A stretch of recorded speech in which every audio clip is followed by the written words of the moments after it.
I januar månaði 2011 gjördes Granskarin Klæmint Klakk kentur allt landet. Klæmint gjördes kentur av tui at han byrjaði granska nega ongin avur hei granska fyrr. Point innanfyrir hesar husaveggjar situr Klæmint og granskar i sinnum egna laboratorium. Det lukar en hobby som ett arbete för mig. Alltså, det är gerigt, det är tøym och det är modlöjse. Tvei de senaste årene hever Klæmint granska allt sin slø av lorsten. Klæmint hever granska hundalorst, kjettelorst, fluelorst, sjálvt, mennesjalorst.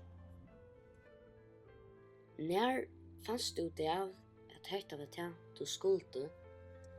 Ja, så lukka sen jag var lite så har det alltid fänga mina uppmärksamhet i sin lilla bruna vate dotarna. Alltså lukka sen jag var lite har vita att hetta är axelmar och hetta är tøym och är bil och hetta är skall i löven. Och nu till jag blir äldre så är jag så kom till att börja granska chipper ut och hetta är tøym jätt mot löv.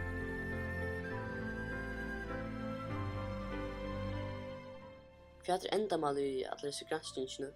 Ändamål som är själv att få att folk att öppna egna fyrsarna. Och så nu folk kvar väs i det. Väs, kvar det som det skola på panier, livet. Men det är inte hux till att dessa lorster, han är bara en för värnaga speciellt. Alltså han var mäter och ta ut det. Han fick orsku alla vägen ner i kroppen. Så då fick orsku i auto. Och nu tvåite de väck som lorst. Och det är simpelt inte okej. Jag vill ha folk skulle tacka lorsten och fyra.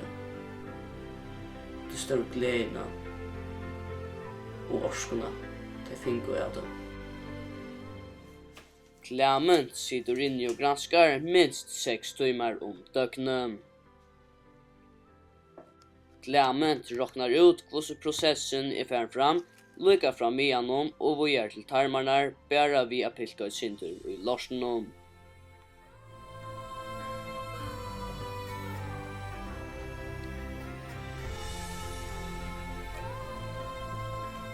Jeg har så gjort en lite dikt til at lære seg fantastisk lorstar och ja, det är också så. Tack för det. Du vars för mig. Du var snakk helt för sig. Gott nog, en liten brunner dotter du nu är. Men du stora hjälp gav vi hese ver. Okay.